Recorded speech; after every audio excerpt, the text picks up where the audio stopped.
as I'm skating on thin ice already, but if you contact this man, he will help you out. He gave me a business card entitled Financial Consultant. When you are ready to sell, get in touch, and I'll get the ball rolling. I then paid his fee, which wasn't cheap, and left promising to contact him later.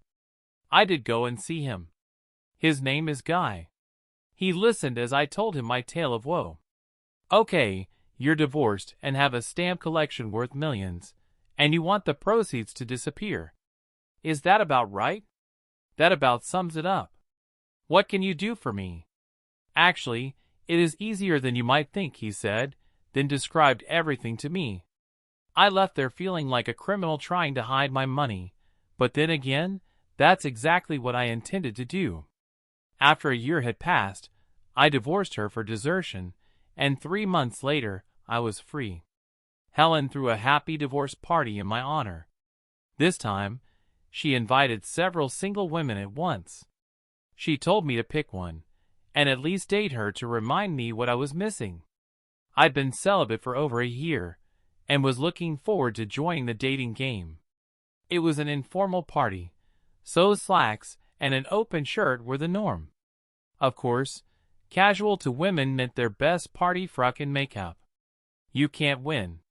The party was a great hit. Helen did the catering. Some of the women she invited were divorced, and some were just single. A couple seemed interested in me, but none caught my eye. Halfway through the evening, Helen introduced me to Carol, her cousin. I felt an immediate attraction, and something passed between us. She was about 5 feet 7 inches, with long red hair and 110 lbs, with green eyes set in a face belonging to a mischievous pixie. She later told me she worked as a realtor for a local company. We hit it off at once, and spent the rest of the evening talking and dancing. She refused several offers to dance with other men, letting them down gently. At the end of the evening, we were the last to leave. I had been drinking, but she was driving, so stayed sober. She offered me a lift home, and I accepted gratefully as we said our goodbye. Helen had a smug grin, and James held up his thumb and winked. Carol saw all of this, and I apologized for my friends. Carol thought it was hilarious and said so. When we got to my house, and I got out of the car, I thanked her and went inside. Are you at least going to invite me in for a nightcap? As she said this, she was already getting out of her car and walking towards the front door. I stood there dumbfounded as she put her arm through mine and pulled me towards the door. I opened the door with trembling hands and let us in, and turned on the lights. Carol stood in the center of the room, looking around. For a single man with 2 children, you keep a tidy house, I'm impressed. She then walked into the kitchen, as if she had lived there all her life. I followed in her wake like a lost puppy. Before I could tell her where everything was, she had opened the cupboards and found 2 mugs and drinking chocolate and had the kettle on. I sat at the kitchen table, wondering what had happened. She leaned against the worktop and looked me in the eyes. I'm not usually this forward, but Helen said if I didn't take the lead, you would say good night, and I would never hear from you again. I understand you're gun-shy at the moment, but I'm not like your ex and I want to explore the possibility of a relationship if you do. Well? I looked into her eyes, and saw her fear of rejection and wondered why. I would like that very much, but was afraid you would see me as a mercy date. What I don't understand is why a beautiful woman would want to date a man with 2 children and a bag full of baggage. First, I love children, and second, I have baggage of my own, and that's why I never married. And why is that, you may ask? Well, I'll tell you, and this is where my dates usually end. I got pregnant at 16, and the baby died at birth, leaving me sterile, so if you want more children, best we say goodbye now. Before I knew what I was doing, I was on my feet holding her in my arms. I'm so sorry I didn't know, and in answer to your question, no, I don't want any more children, 2 are enough. Just then, the kettle boiled and Carol made the drinks. I picked mine up and went to sit at the table. "Oh, no, you don't, mister. There's a couch in the other room. Let's take it in there." I sat on the couch, and she sat beside me, taking the drinks and putting them on the coffee table. She then snuggled up with her head on my shoulder and looked up at me with a tear in her eye. We sat there like that for a few seconds, just looking at each other. "Well, are you going to kiss me or not?" I didn't need to be asked twice, and we kissed tenderly and then passionately. We made out like a couple of teenagers. We did some light petting. After about an hour, she said it was time to go. I walked her to her car and watched her drive away, thinking it was time to move on. After that night, we dated about once a fortnight, usually for dinner and dancing, sometimes to a movie. After about 3 months, we were sitting on my couch when she asked if I found her attractive. "I think you are one of the most beautiful women I have ever seen." "Why?" "We've been going out for the last 3 months, and you still haven't taken me to bed. What's wrong with me?" In answer to her question, I took her hand and led her to my bedroom. We were naked in record time. I noticed she was a natural redhead. Before I could say anything, she pushed me onto the bed, and keeping eye contact gave me the pleasure of her mouth. "Take me," and I did it. Later, I went into the bathroom and washed up, bringing her a wet flannel to clean up with. She must have regained consciousness while I was in the bathroom, as she looked up at me. "Your wife gave up that for another man. She must be insane. After what you just gave me, I'm never going to let you out of my sight." I got back into bed, and we snuggled and went to sleep. The next day was a Saturday, so no work for either of us. We made slow, passionate love twice more in the morning. Then, needing replenishment, we showered, dressed, and went downstairs. Carol made coffee and toast then. She said she needed to go home to change, and could we meet later? I said I needed to pick up the children. I also said it was about time she met them, and I needed to talk to my in-laws about me having a new woman in my life. When I got to Mike and Linda's house, I was as nervous as a cat with a long tail in a room full of rocking chairs. The kids were playing in the backyard, and I asked Mike and Linda if I could have a word. "You know I love you like my own parents, but you're Alex's parents too. I've been keeping something from you for the past 3 months. I need you to know that I've been seeing someone, and it's getting serious." I didn't know what to expect, but they looked at each other and then grabbed me in a 3-way hug. "Rob, we're so happy for you. It's about time to put Alex behind you and move on. When can we meet our future daughter-in-law?" "Wow, slow down. We're not that far along yet, but it is serious." Linda spoke up. "Rob, you're going to have to tell the children in what better place than right here. Bring her to Sunday dinner to meet the children and her future in-laws. And don't even try to say no. We insist and can't wait to meet her." I broke the news to Carol that she was to meet all my family at once, but instead of dreading it, she seemed excited. We arrived at Mike and Linda's about midday, and were greeted at the front door by a very happy-looking couple and my 2 kids. As soon as we entered, the kids rushed up and threw themselves at me, almost knocking me to the ground. Mike and Linda each hugged Carol, and said she was welcome in their home. I introduced Carol to the kids as my special friend. "Sam, you mean girlfriend?"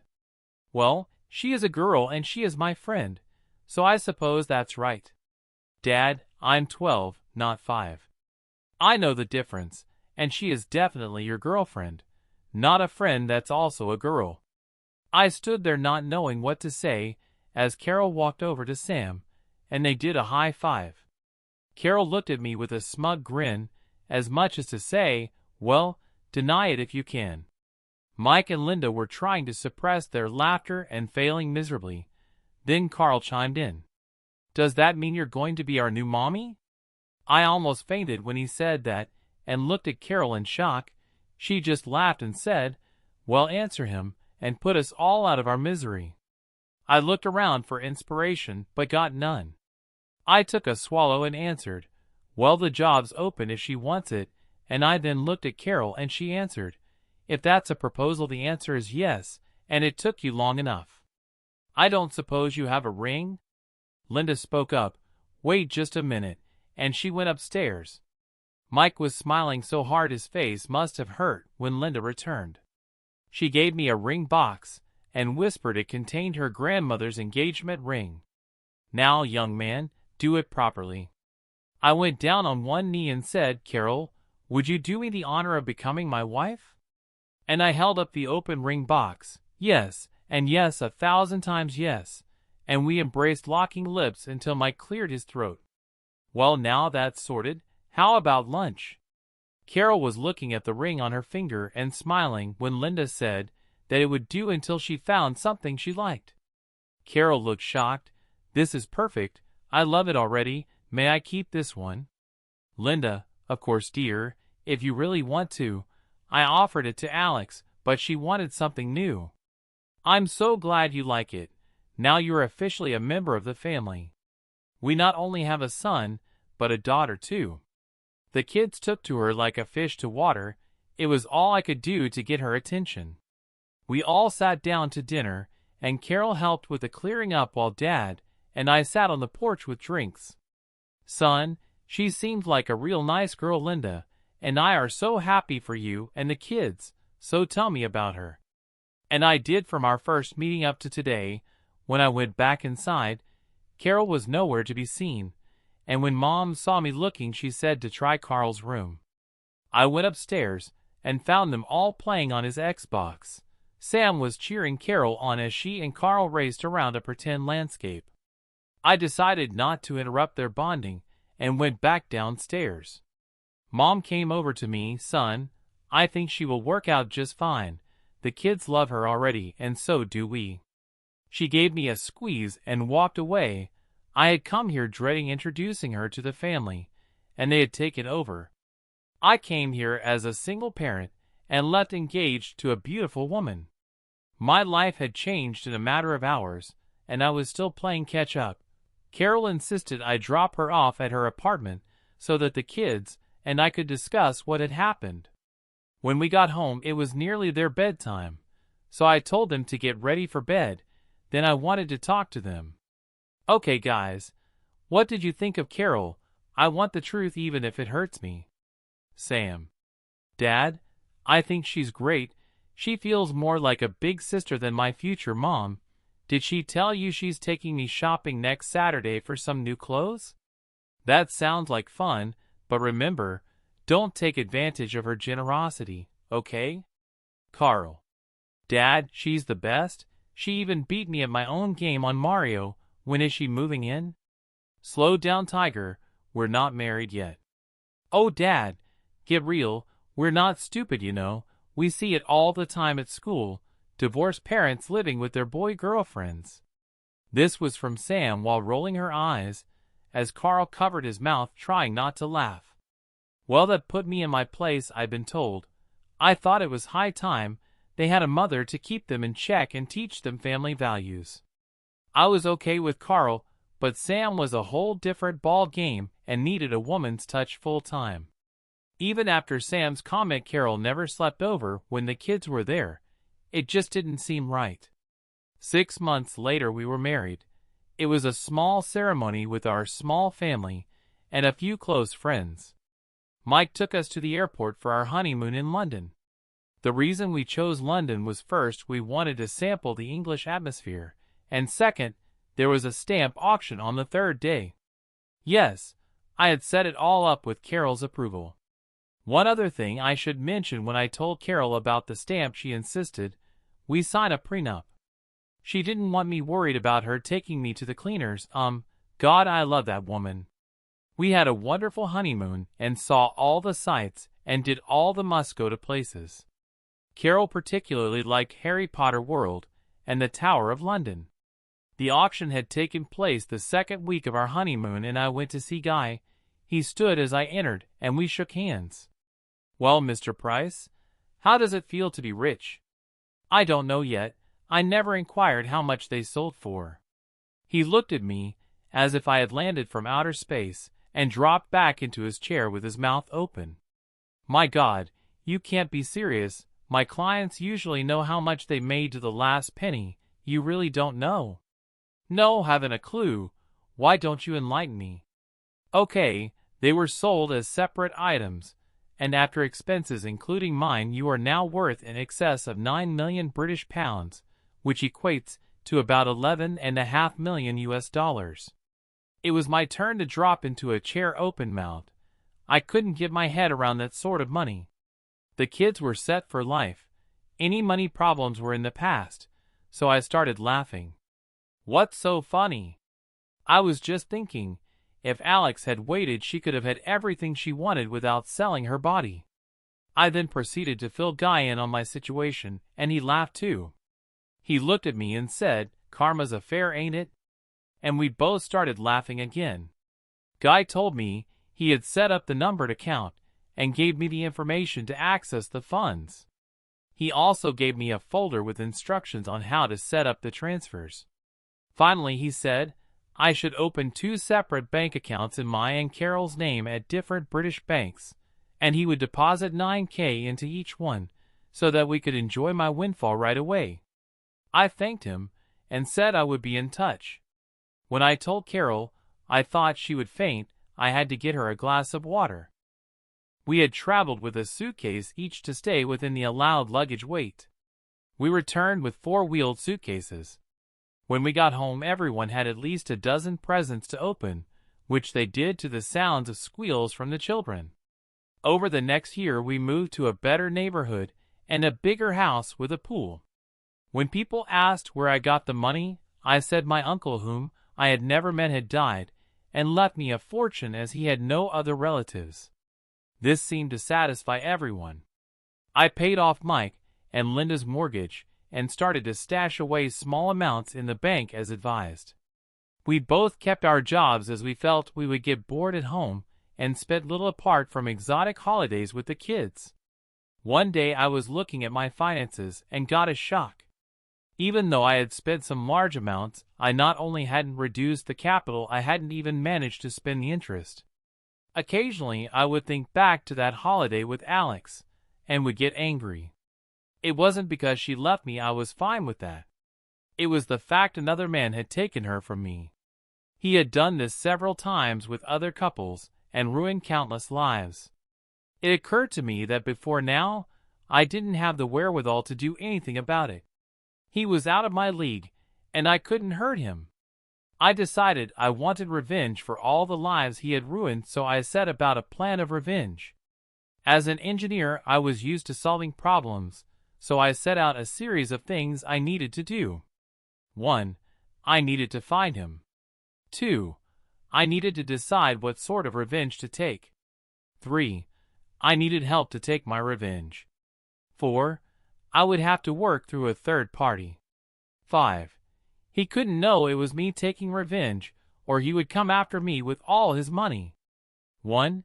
Easy. I hired a private detective based in the Bahamas to find him. I gave him the name of his yacht and needed to know when he would be back in the Bahamas. He said that would be easy, as a yacht his size would have a tracking locator installed. I said I wanted to know as soon as he was headed in the direction of the Bahamas. 2. The revenge would need to fit the crime. I thought a lot about this one. It would have to stop his preying on other couples, but could not be violent. I didn't want the law involved. Finally, I came up with the perfect solution. I told Carol I needed to get my man card back, and I intended to get revenge on Jules. She wasn't too happy but said she understood, and I wasn't to do anything to get me into trouble. I agreed, and she seemed happier. I booked into the same hotel we stayed at on that holiday in the Bahamas. 3 and 4. I was going into the seedier part of town, so I hired a bodyguard, Max. When I told him I wanted to meet a brothel owner, he asked me why, and I told him the truth. He roared with laughter and slapped me on the back, nearly knocking me down. He said he knew just the guy, and off we went. His name was Jose, and after I explained what I wanted, he said he had just the girl I was looking for. We all met, and thrashed out the details and cost. It would cost me a cool meal, but it was worth every penny. Jose wanted it all up front. I said no. A taster now, the rest on completion. 5. I would be nowhere near when it went down. In fact, he wouldn't know he had been until he reached Europe. All I had to do now was wait. I got the phone call I had been waiting for. Jules was headed back to the U.S. I made a call and started a chain of actions to get my revenge. Narrative. Jules Gautier sat at his usual table eyeing the patrons arriving, looking for a likely couple for his perverted little game. As he sat waiting, a couple came to the seating table, and a well-rehearsed sequence of events ensued. The maitre d' looked over at Jules, and Jules nodded. He then went through the pantomime of there being a mistake, and they had no table for them. The man looked crestfallen, and the woman angry. Just what Jules was hoping for. He stepped in and saved the day. The hook was set. 3 days later, the woman was sailing away with Jules. He had scored again. When they reached Europe, Jules went alone, leaving the woman on the yacht. She left everything in the cabin and went. She told the crew, who asked where she was going, she needed some female things, and left, never to be seen again. A man was waiting for her with a different passport, and they were on a jet before Jules returned. When he returned, he found a letter on her bed. The letter: Dear Jules, you are probably wondering where your companion is. An answer to that question far, far away by now. What is this about? I'll tell you.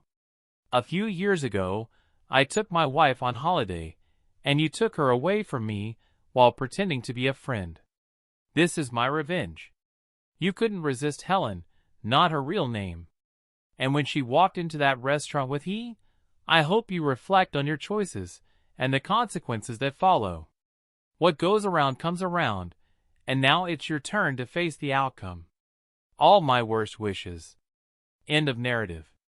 Rob, I got the message. Mission accomplished on my burner phone and made a call to pay the remainder into a numbered account. Revenge complete. I felt a weight lifted from me. I finally got my man card back and felt whole again. The next 2 years passed peacefully in the Price household, and we were the perfect family. Sam was now 15 and dating. I hated that and wanted to scare off her boyfriend. Carol had that talk with her and reassured me she would be okay. Carl was now 13 and pushing the boundaries as boys of that age do. I coped by taking him camping, fishing, and other outdoor activities, sometimes taking one of his friends along. He was mad about soccer and played on the school team. Sam was a cheerleader and a star in her drama group, playing many parts in various productions put on by her school. Life was great, and then it happened. James called me and said Alex was back in town and wanted to see me. Alex, when I arrived in Malibu, I went straight to my house, courtesy of an oil magnate, but couldn't get in. My code didn't work. I called the realtor's office looking after the house, and was told the code changed every month. I would have to go to their offices to prove my identity. It was nearly 6 o'clock, and they were about to close for the night, so I got a cab to the nearest hotel and booked in for the night. The next morning, I went to the realtor's office and got the new code. As I entered the property, I noticed how big it was, and idly thought how great it would be for our family to live there. My musings were short-lived. Rob would never live in a house bought with my body. But I had to see him, and the kids I had abandoned 5 years ago. But would he even see me? I could believe that I could provide a better life for the children, and threatened to take them away from him if he wouldn't listen to reason. I desperately wanted my old life back, and was prepared to do anything to get it. Over the next couple of months, I wandered around my mausoleum of a house. It wasn't a home. It was just somewhere to sleep. I decided to take a road trip back to Iowa. I would drive my Lamborghini the 2,000 miles home. I thought it would take me about a week to travel that far. The first thing I found out about my limbo was its small-sized trunk. I had to put cases in the small rear seat. 2 days into the road trip, my back was killing me. My limbo was great for short trips, but prolonged driving was out of the question. I traded it in for a BMW X5 much more comfortable. Even so, I tired out very quickly. I wondered how long-distance truck drivers managed to stay awake. Nearly 3 weeks later, owing to a 3-day stopover in a luxury hotel getting pampered. On the first night, I was sitting eating dinner when a handsome man asked if he could join me. Once I would have jumped at the offer, but not now. I politely said I was waiting for my boyfriend, and he left. I never wanted to see another man again except, perhaps, Rob. When I got to town, I booked into the Sheraton Hotel. I booked a suite to give me room to walk about. That night, I made plans to reinsert myself into my family's lives. First thing after breakfast, I drove over to my old house. I was sure they still lived there as Rob probably still couldn't afford to move. I would dazzle them with my wealth and fulfill their dreams. When I got there was no car parked outside, so I thought Rob's car would be in the garage. It was Saturday, so he wouldn't be at work. I rang the doorbell, and a middle-aged woman in a housecoat answered the door. "Hello, Ha. Can I help you? Does Rob Price still live here?" "No, they moved away about 3 years ago. Are you, Alex, by any chance?" "Yes." "How did you know?" "Mr. Price said you might call one day and left you a note." "Wait here and I'll get it." She came back with a sealed envelope and handed it to me, then shut the door. I walked back to my car and read the note. Note: Alex, if you are reading this, you know we have moved away. Please don't try and find us. There is nothing you could possibly say that we would be interested in hearing. If you need to talk about any legal matters, my attorney's card is enclosed. I sat there dumbfounded. Rob had moved on, and I wasn't welcome. I shouldn't be surprised I had dumped him and the kids. The paper was getting wet, and that's when I realized I was crying. I knew Rob's attorney James and his wife Helen, and where they lived, so I drove over there. I rang their doorbell, and Helen answered the door. When she saw me, her face turned red. "What do you want?" "From back in the house." "Helen, who is it?" "It's James's tramp wife. What shall I tell her?" "Office hours are 9 to 5. Make an appointment."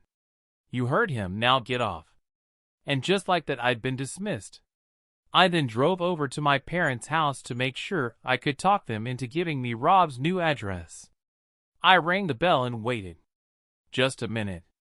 I heard my mom's voice, and my heart lifted at last. Someone who would forgive me. The door opened and my mom just stood there with her mouth open. I smiled and asked, "Are you going to invite your daughter in?" She looked me up and down like I was a tramp asking for a handout. Then she broke my heart. "We have no daughter. She died 5 years ago." "From Dad." "Who is it?" "No one." And she shut the door. I stood there with tears running down my face. This couldn't be happening, my parents disowned me. I got in my car and just drove with nowhere in mind. After an hour or so I was out of town and a little service station was on my right, so I pulled in. They had a dinner attached and I suddenly felt hungry. I hadn't eaten since breakfast and it was now 3 o'clock. I filled the car up and went inside. I was running on automatic. I took a seat and a middle-aged waitress came over with the menu. I don't remember what I ordered, but as I sat eating and drinking my coffee, I started to shake and sob my heart out. The waitress, Cindy, came over and asked if I wanted some privacy. I just nodded, and she took me out back to what turned out to be her apartment. She sat me down and brought me some water and asked if I wanted to talk about it. I looked up at my first friendly face, and it all came pouring out. She never said a word until I finished. "Honey, from what you just told me, you made some really bad decisions, and now you're paying for them. I don't know why you did what you did, but I can see that you regret it now. I can see you need closure, but it's going to get a lot worse before it gets better." You need to apologize to everyone and then move on. How do I know? I made some bad decisions a while ago and got into a bad crowd. I later went to therapy, and she told me what I just told you. I did what she advised, and now I can live with myself, but I had to let my husband get on with his life. He is married now, but they still let me see my little girl whenever I want. You need to make your peace with all the people you hurt and move on with your life. Now, I'm no professional, but if you need to talk again, you know where to find me. I drove back to the hotel feeling a little better and decided to take her advice. On Monday, I made an appointment to see James that afternoon. I was shown in immediately. Before I even started talking, he held up his hand. Alex, I know what you want, but I am unable to help you. I called Rob and told him you wanted to see him, and he said not to give you his address. However, the children are still minors, and you have the right to see them. Rob reluctantly agrees, so I'm going to set up a meeting with a court-appointed counselor present. If all goes well, you may get visitation rights, but don't get your hopes up. Where are you staying so that I can contact you, and it would be a good idea if you got an attorney. On a personal note, we were friends. What were you thinking? I sat there trying to digest what he had just said. I was going to see my babies, but not the man I still loved. I agreed with his proposal, and was about to leave his office, thinking Rob must still be living locally, so I thought I would get a house nearby. It would have to be big enough for the children to stay over if all went well. I looked up at James and realized he had asked me a question, and all I could say was, "What? What did you say?" He repeated his question, and it all came tumbling out. When I finished, he looked at me like I was worse than garbage. Well, that explains why you never tried to contact anyone, but not why you left in the first place. When you did that, you burned a lot of bridges, so you have no friends left in this town. Oh, and by the way, the court ruled in your absence that you have to revert to your maiden name. I left the office feeling more optimistic about my chances of being reunited with my family. The next day, I went house hunting with a hopeful heart. I found a nice 4-bedroom house in a gated community in a nice part of town. I set about furnishing it and fitting it out. I thought I would let the children choose their own furnishings for their bedrooms. I did get an attorney as suggested, and he told me not to get my hopes up as I had clearly deserted my family. I moved into my new house a week later and informed James of my new address. A few days later, my attorney called. A member of the Child Protection Agency would call at 11 o'clock on Saturday morning with my children for a brief visit. If all went well, a schedule would be set up by the court. I was ecstatic that things were starting to go my way. Saturday morning, I was a nervous wreck waiting for the doorbell to ring. It rang at exactly 11 o'clock. I rushed to open the door to be greeted by a pleasant-looking woman and 2 surly-looking children. I ushered them in and offered drinks, which were refused by all. The social worker introduced me to my children. It was then that Sam spoke up. We know who she is and what she did, and despite Dad saying she still loves us, we remember Dad when he comes home alone. He cried a lot, but he made sure we were happy and never badmouthed her once. We know we have to be here. The court said so, and Dad made us come, but we don't have to like it. Dad said this visit was for 1 hour, and we've been here for 5 minutes, so we only have another 55 minutes to go. What do you expect from us?